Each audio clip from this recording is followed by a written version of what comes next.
2022년 공무원 9급 대비행정학 모의고사 제6회분 해설 강의를 시작하겠습니다. 1번 문제는 행정에 대한 개념으로 바르지 않는 것은 1번부터 보겠습니다. 광의 행정은 대규모 조직에서 협동적인 인간 노력의 형태다 맞고요. 두 번째 보면 최근의 개념에는 네트워크, 즉 거버넌스를 강조하는 경향이 있다에 맞는 이야기인데요. 예를 들어서 광의 행정이라고 하는 것은 대규모 조직에서, 협의의 행정이라고 하는 것은 정부 부문에서, 그런데 이 거버넌스라고 하는 것은 정부와 민간의 어떤 협력을 강조하는 그런 것을 볼 수가 있습니다. 맞고요. 3번에 보면 좁은 의미의 행정 행정부, 그렇습니다. 정부 조직 내에 국한해서 협의의 행정이 됩니다. 맞고요. 4번 보면 행정은 정치 과정과는 분리된 정부 활동 아니죠. 행정이라고 하는 것은 분리될 수가 없는데요. 행정은 정치적 환경 하에서 이루어지는 겁니다. 그렇기 때문에 정치적인 지지를 얻어야 돼요. 그렇기 때문에 행정이 정치로부터 분리되어서는 안 되고 또 될 수도 없는 것이다. 4번 지문은 올바른 지문이 아니다. 답은 4번이 되겠습니다. 이번 문제는 정부 팽창을 설명하는 이론입니다. 1번부터 보면 미스카넨의 예산 극대화 이론. 그래서 각 부서들이 자기 부서를 위해서 가급적이면 더 많은 예산을 확보하려고 한다. 맞고요. 두 번째 2번 지문은 피콕과 와이즈먼의 경비 팽창론입니다. 전쟁을 수행할 때는 많은 경비를 쓰는 것은 쓰게 되겠죠. 그러나 전쟁이 끝나게 되면 이전으로 돌아와야 되지 않겠습니까? 그런데도 불구하고 계속 높은 조세 수준을 유지하는 그걸 지적하는 거예요. 자, 이번 지문을 보면은 피콕과 와이즈먼의 경비 팽창론입니다. 전쟁 공황과 같은 비상시에는 정액이 됩니다. 조세는 위기가 끝난 후에는 종전의 수단으로 되돌아가야 하는데 실제는 높은 조세 수준을 그대로 유지하고 있으니까요. 그래서 이번 지문은 틀린 내용이 되겠습니다. 다음 3번 보면 박은의 국가경비 팽창 법칙입니다. 이거는 1인당 국민소득이 증가하면 공공재에 대한 수요가 더 높아진다, 더 커진다, 그런 내용이 되죠. 그렇기 때문에 국민경제에서 차지하는 공공부문의 어떤 크기, 이게 상대적 크기가 더 증대되는 것 맞습니다. 4번에 보면 리바이어던 가수, 리바이어던이라고 하는 바다에 사는 괴물을 가리키는 그런 이름인데요.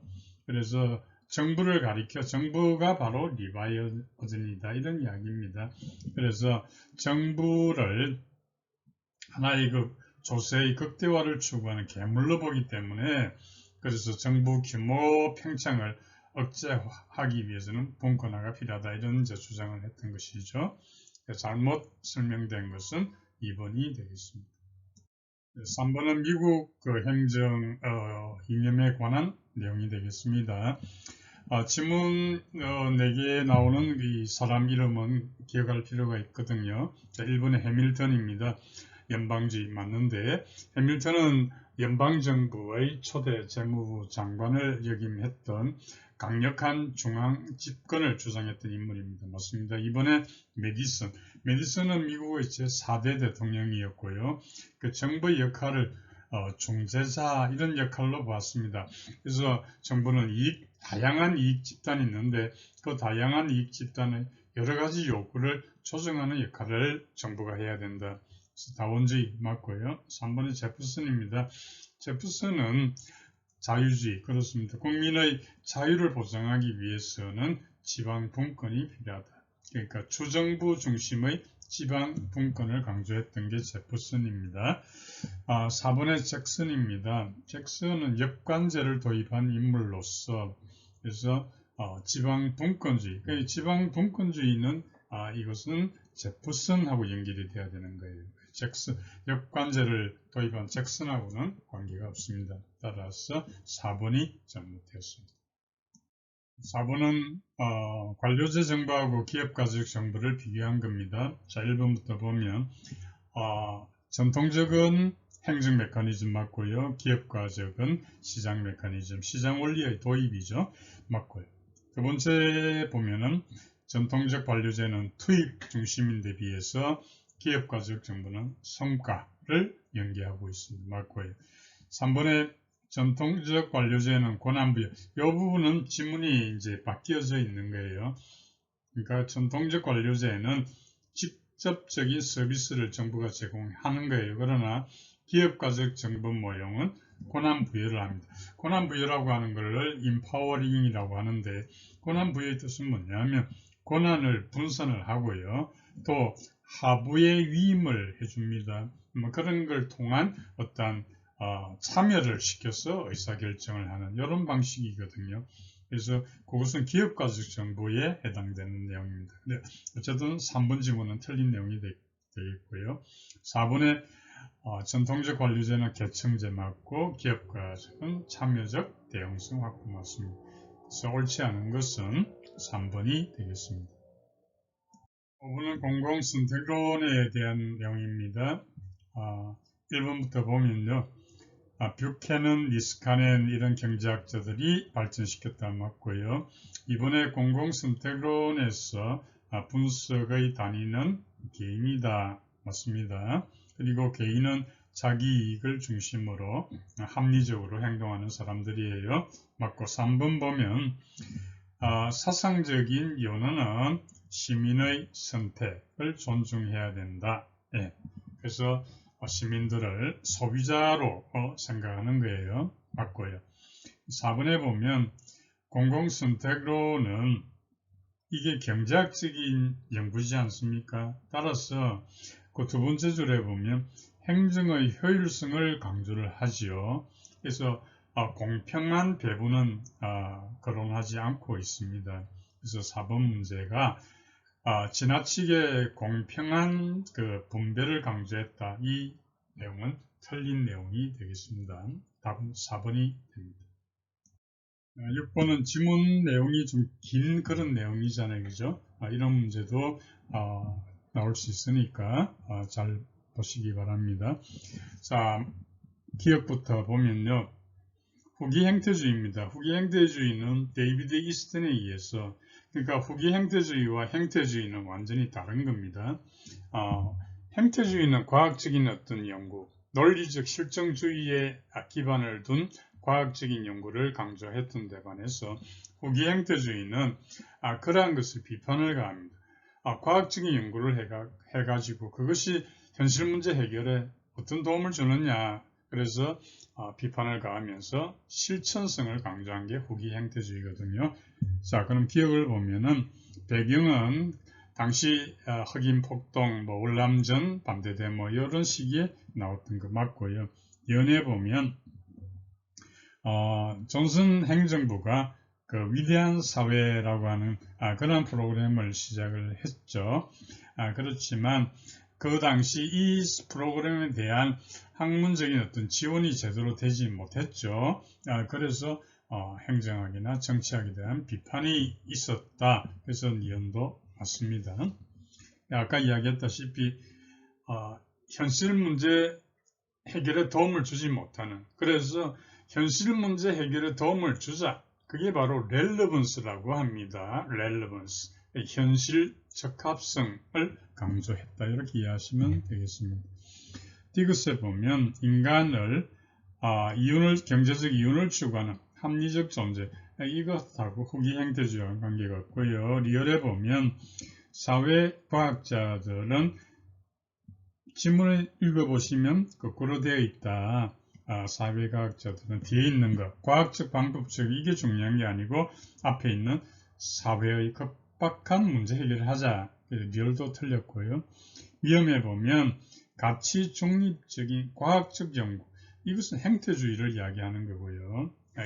후기 행태주의는 가치 중립이 아니라 실천성, 가치 판단, 가치 개입 이런 것을 강조하고 있습니다. 그래서 옳은 것은 1번의 기억과 니은이 되겠습니다. 7번 딜레마 이론인데요. 우선 간단히 설명하고 문제를 봅니다. 이 딜레마 이론에서 말하는 이 딜레마라고 하는 개념에는요, 포함시키지 않는 게 있는데 그게 뭐냐면 만약에 어떤 정책 결정자가 가지고 있는 어떤 정책 결정 능력의 한계 이런 거는 딜레마 개념에 포함시키지 않습니다. 또 부족한 어떤 부족한 정보에서 비롯되는 어떤 딜레마 이것도 딜레마 개념에 포함시키지 않습니다. 그래서 그럼 기본 전제를 깔고 자 문제를 보도록 할게요. 1번에 보면 딜레마 유형 중 의사 딜레마. 그래서 딜레마가 아닌데 객관적으로는 아닌데 주관적으로 딜레마 인식. 1번 맞고요.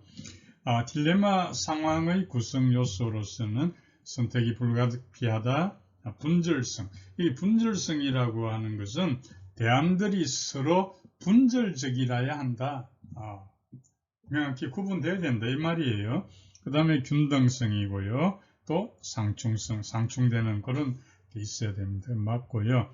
3번에 보면 딜레마는 양립이 불가능한 어떤 두 대안 간의 선택 상황에서 하나를 선택하면 어떻게 되겠습니까? 다른 대안이 가져올 기회 손실이 있겠죠. 그죠? 그렇기 때문에 선택이 곤란한 상황을 의미한다. 예, 맞고요. 4번에 보면 딜레마 상황은 정책 결정의 어려움을 야기하는 여러 가지 불확실성, 모호성, 요인의 이야기. 아까 이야기했다시피 4번 지문은 틀렸는데요.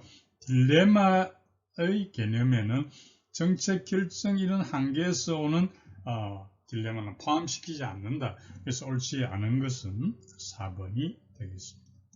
8번은 지방자치법 아주 평이한 문제가 되겠습니다. 실수하시면 안 되고요. 자, 1번 보면 부산시 기장구는 기초자치단체입니다. 이번에 2번하고 3번, 4번 모두 다 일반 행정구역이 됩니다. 그러니까 성격이 다른 것은 바로 1번이 되겠습니다. 9번 문제는 살라몬의 직접성입니다. 정책 수단 중에서요.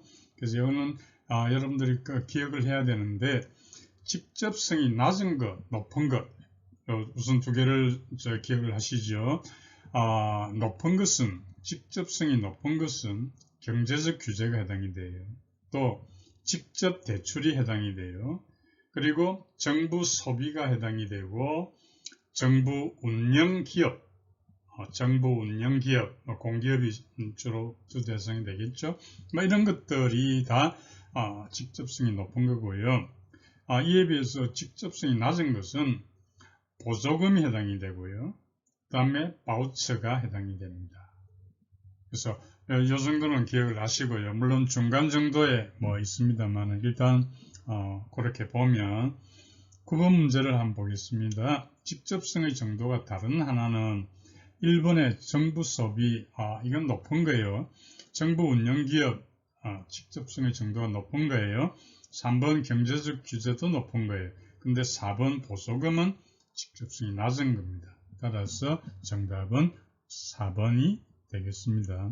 여기서 한 가지 추가를 한다면 이걸 직접성을 기준하지 않고 강제성을 기준으로 하면요.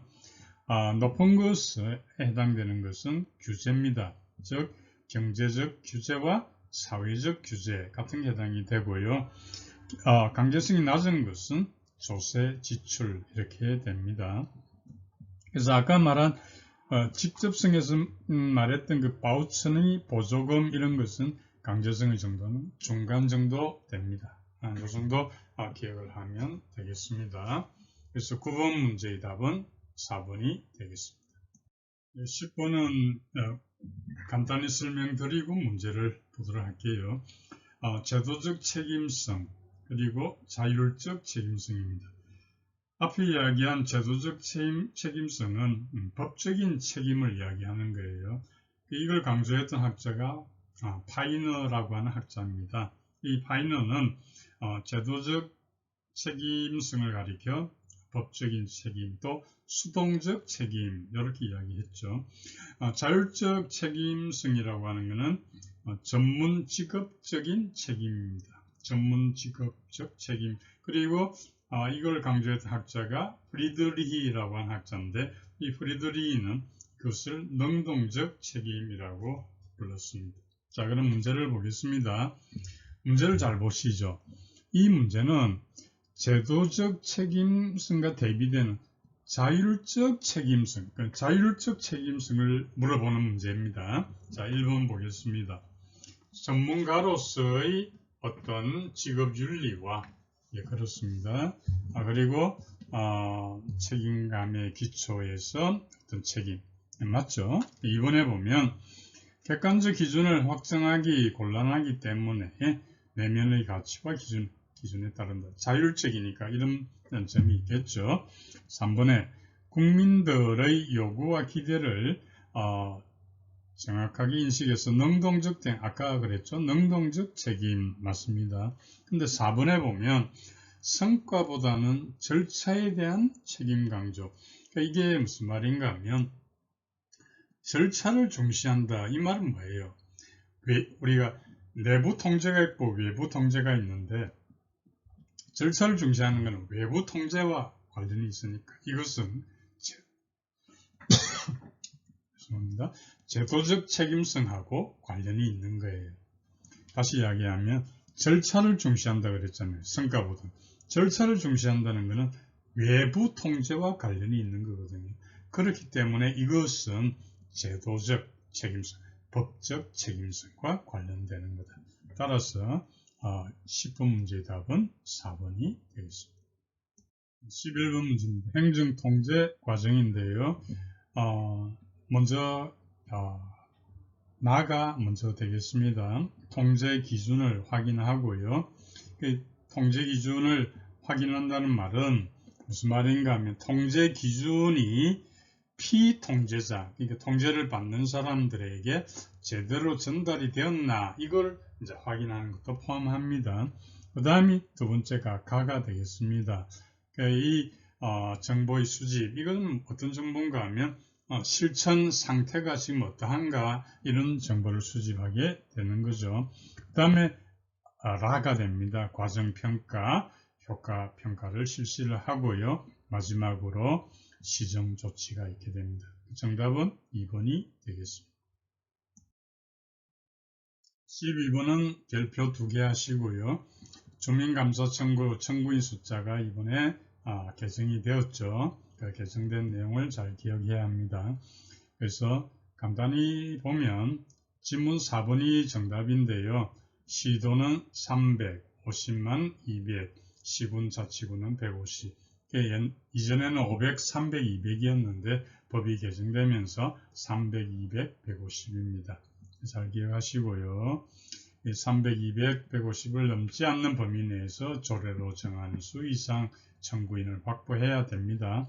그래서 4번이 정답이 되겠습니다. 13번은 정의한 문제가 되겠습니다. 입법 예고기간 그리고 행정 예고기간입니다. 정답은 2번입니다. 입법 예고기간은 40일, 행정 예고기간 20일인데 단 자치법규의 경우는 20일이 됩니다. 20일 이상 되는 거죠. 13번의 답은 2번이 되겠습니다. 14번은 옴부즈만 제도인데 그 옴부즈만 잘 기억을 하시기 바랍니다. 최근에 출제 빈도가 좀 떨어져 가지고 가능성이 있으니까요.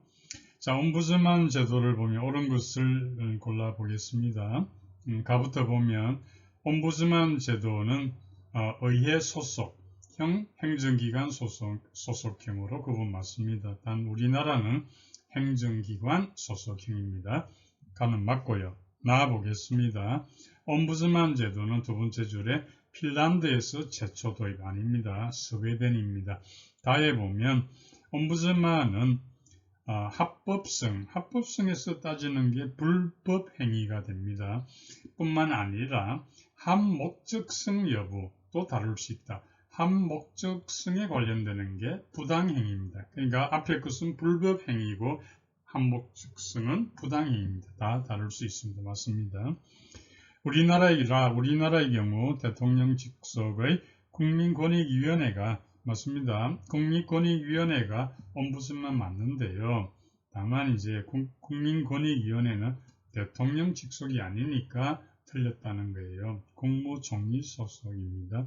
그래서 옳은 것은 가와 다. 정답은 2번이 되겠습니다. 15번은 관료제 병리 현상 중에서 동조과잉을 설명한 것. 정답은 1번입니다. 이 동조과잉은 목표 달성을 위해서 규칙에 집착을 해가지고 수단이 목표에 우선하는 현상. 이것을 동조과잉이라고 한다. 꼭 기억하시기 바랍니다. 16번은 LO의 불가능 정리인데 간단히 설명드리고 문제를 보도록 할게요. LO의 불가능 정리에서 가장 중요한 것이 바로 이행성 원리입니다. 이행성 원리라고 하는 건 뭐냐면 A가 B보다 선호되고 B가 C보다 선호되면 A는 C보다 선호되어야 한다. 이게 이행성 원리입니다. A가 B보다 또 B가 C보다 선호되면 A가 C보다 선호되어야 한다. 이게 이행성 원리라는 게 있고요. 또 하나가 독립성의 원리가 있습니다. 이 독립성 원리라고 하는 것은 뭐냐면 두 대안이 있다고 할 때, 두 대안에 대한 선호를 결정할 때 이 두 대안과 아무런 관계가 없는 제3의 대안에 대한 선호가 이 결정에 영향을 미쳐서는 안 된다. 이것이 바로 독립성의 원리가 되겠습니다. 자, 그럼 문제를 보겠습니다. LO의 불가능 정리 설명으로 맞지 않는 것 1번에 보면 모든 상태를 비교평가할 수 있어야 되고 맞고요. 2번에 보면 이행적 선호가 합니다. 방금 설명드렸죠. A가 B보다 선호되고 B가 C보다 선호되면 A가 C보다 선호되는 맞고요. 다음 3번에 보면 두 대안에 대한 개인의 선호 순위는 제3의 대안 고려하여 결정 아닙니다. 방금 이야기한 했던 독립성의 원리에 어긋나죠. 그 3번은 맞지 않고요. 4번에 특정 선호를 결정할 수 있는 독재 세력이 존재하여서는 당연히 그렇겠습니다. 옳지 않은 것은 3번이 되겠습니다. 17번은 T부가설입니다. vote, 투표, by bit. 발에 의한 투표. 수많은 지방정부가 있으면 자신에게 가장 적합한 조건을 제시하는 지방정부로 옮겨간다. 이런 내용이죠. 예를 들어 내가 공장을 신설하려고 할 때 자신에게 많은 혜택을 주는 그런 지방자치단체를 찾아가겠죠. 그런 내용이 되겠습니다. 자, 1번 보면 지역 간 이동이 자유로워야 맞습니다. 2번에 보면 공공재 생산을 위한 단위당 평균 비용이 지역마다 동일해야 합니다. 그래서 이 경우에는 규모의 경제가 적용하지 않아야 됩니다. 규모의 경제가 적용되면은 옮겨가는 데는 뻔히 정해질 거 아닙니까? 네, 그렇게 되어서는 안 되고요. 단위당 평균 비용은 지역마다 동일해야 한다. 3번의 다수 지방정부 존재. 그렇게 해야 선택이 가능하지 않겠습니까? 근데 4번 보면 조세는 신장성이 높은 소득세로 부과한다. 아니고요.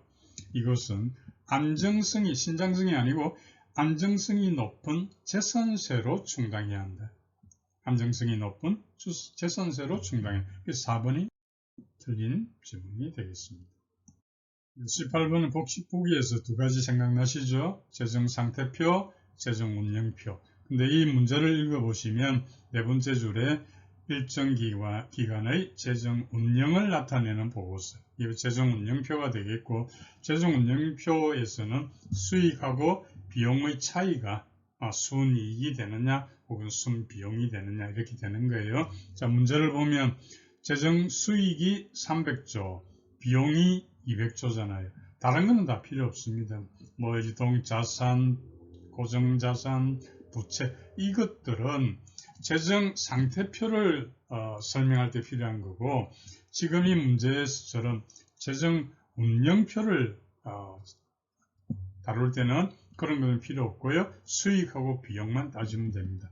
차이를 볼게요. 수익이 300조, 비용이 200조니까 100조라고 하는 게 남죠. 따라서 1번이 답이 되겠습니다. 19번은 지식정보사회의 리더십입니다. 텍스콧이라고 하는 학자가 주장한 내용인데요. 모두 그가 주장한 내용인데, 자, 1번 보면 여러 가지 원천을 기반으로 하기 때문에 상호 연계의 리더십 맞고요. 2번에 보면 조직 구성원은 정보화 사회입니다. 조직 구성원은 끊임없는 학습 의지를 지녀야 되고 맞고요. 3번에 보면 다양한 개인들의 역량 효과적으로 결합 맞는데요. 4번에 보면 정보화 사회에서는 두 번째 줄에 중간 관리자 지원 아니고요. 최고 관리자의 지원과 관심이 필수적이다. 이렇게 해야 하거든요. 따라서 4번이 옳지 않습니다. 20번입니다. 공공기관 중에서 공기업과 준정부기관으로 지정 조건요. 이전에는 한 가지였습니다. 정원이 50명 이상 조건밖에 없었는데 이게 세 가지로 확대되었습니다. 정원이 50명 이상이고요. 총 수입액이 30억 원 이상, 자산규모 10억 이상. 따라서 정답은 2번이 되겠습니다. 별표 2개 하십시오. 21번은 던리비의 관청 형성 모형입니다. 이 모형은 니스카넨의 예산 극대화 모형을 비판하면서 나온 모형이에요. 이건 니스카넨이 여러 부서들이 자신들의 힘을 극대화시키기 위해서 많은 예산을 확보하고자 한다. 이제 이런 내용이 니스카넨이거든요. 근데 던리비는 그렇지 않다. 그 공무원이 중하위직 공무원이냐 아니면 고위 공무원이냐 이렇게 따라서 달라진다. 자, 1번부터 보겠습니다. 니스카넨의 예산 극대화 모형을 비판 맞습니다. 2번에 보면 관료들의 효용은 소속기관이 통제하는 전체 예산액 중 일부분에만 맞습니다. 예를 들어서 중하위직 공무원들은 여러 예산 중에 핵심 예산도 있었고 관청 예산도 있었고 사업 예산도 있었고 초사업 예산도 있었잖아요. 근데 중하위직 공무원들의 관심사는 핵심 예산입니다. 핵심 예산, 예를 들어서 핵심 예산에 들어있는 출장비 이런 게 다 핵심 예산에 들어가거든요. 무슨 인건비, 시설 운영비 이런 게 다 핵심 예산. 그런데 관심을 가지니까요. 그래서 일부분에만 관련되니까 2번도 맞고요. 3번의 고위직 관료. 고위직 관료들은 금전적인 편익보다는 어떤 업무의 성격, 정치적 어떤 힘 있는 사람의 어떤 옆에서 어떤 스텝의 역할을 하는데 또 관심을 가진다든지 이런 형태가 나오는 것이죠. 맞고요. 4번에 통제기관에서 하는 거는 이제 교부금 전달 이런 걸 하는, 다른 데 주는 거예요. 그렇기 때문에 자기께 되지 않잖아요. 그러니까 예산을 늘리려고 하는 성향은 그렇게 보이지 않습니다. 옳지 않은 것은 4번이 되겠습니다. 22번은 루빈의 실시간 예산 운영 모형, 예산 결정 이론에 속하는 건데요. 별표 2개 하시고요. 우선 이 모형은 5개의 의사결정 흐름을 가지고 있습니다. 지문 1번부터 볼게요. 1번에 세입 흐름, 2번에 세출 흐름, 3번 예산 균형 흐름, 4번 예산 과정 흐름, 한 가지 남은 게 예산 집행 흐름, 이렇게 5가지로 되어 있거든요. 자, 각 내용을 하나씩 보겠습니다. 1번에 보면 세입 흐름에서의 의사결정입니다. 세입은 이제 누가 세금을 내야 되잖아요. 그죠? 누가 얼마만큼 부담할 것인가. 그래서 여기는 설득의 정치. 이거 기억하세요. 세입 흐름, 설득의 정치. 이렇게 하이픈 해가지고 기억하시기 바랍니다. 두 번째, 세출 흐름입니다. 세출되면 좋잖아요. 어떤 사업에 돈을 받게 되니까요. 그래서 이것은 선택의 정치, 두 번째 줄에 있죠. 선택의 정치. 세출 흐름 하이픈 선택의 정치. 세 번째 보면 예산 균형 흐름입니다. 이것은 뭐냐 하면은 정부의 역할하고 관련되거든요. 정부가 어떤 역할을 축소할 건가? 그죠? 세출을 좀 줄여서 역할을 좀 줄일 건가? 어떻게 할 건가? 아니면 확대시킬 건가? 이런 것들을 결정하는 거예요. 그래서 두 번째 줄에 있죠. 제약 조건의 정치. 자, 예산 균형 하이픈 제약 조건의 정치. 4번 보면 예산 과정입니다. 근데 지문 내용은 예산 과정 흐름이 아니에요. 그래서 4번 지문은 틀렸는데 일단 볼게요. 계획된 대로 수행할 수 있는가에 대한 의사결정이다. 이것이 바로 예산 집행 흐름입니다. 그래서 이것은 집행된 대로 좀 돼야 되잖아요. 결정된 대로, 계획된 대로 집행이 돼야 되잖아요. 그래서 두 번째 줄에 있는 책임성의 정치. 자, 예산 과정 하이픈 책임성의 정치. 네, 이런 내용이에요. 그래서 집행을 계획된 데서 얼마나 이제 일탈하는가, 이런 그 허용 범위 이런 것도 이제 다루게 됩니다. 자, 여기 빠져 있는 게 다섯 번째가 예산 집행 흐름 소개했고, 예산 마지막으로 예산 과정 흐름을 소개하면은 이것은 누가 예산을 결정하는가, 누가 예산을 결정하는가. 그래서 예산 결정의 정치입니다. 예산 결정의 정치. 그래서 이 다섯 가지 흐름을 기억하고요. 이 다섯 개의 의사결정 흐름이 느슨하게 연계되어 있다. 이렇게 하시고 22번의 답은 4번이 되겠습니다. 23번입니다. 홀에 의해서 제시된 건데요. 보면 정책 변동 모형으로서 정책 목표, 정책 수단, 정책 환경 세 가지 변수가 있는데요. 그 세 가지 중에서 앞에 두 개, 정책 목표하고 정책 수단에 아주 급격한 변화가 발생을 하면 그때 발생하는 정책 변동을 가리켜 홀은 뭐라고 불렀는가 하면 정책 패러다임 변동 이렇게 개념화를 시켰어요. 정책 패러다임 변동. 그러니까 이 세 가지 중에 앞에 두 가지 정책 목표, 정책 수단에 의해서 급격한 변화가 발생하면 그게 바로 정책 패러다임 변동이다. 이렇게 개념화 시켰던 모형이 바로 홀의 답은 4번이 되겠습니다. 정책 패러다임 변동 모형입니다. 24번은 발생주의하고 복식 보기에 대한 이제 설명이 되겠습니다. 자, 1번부터 보면은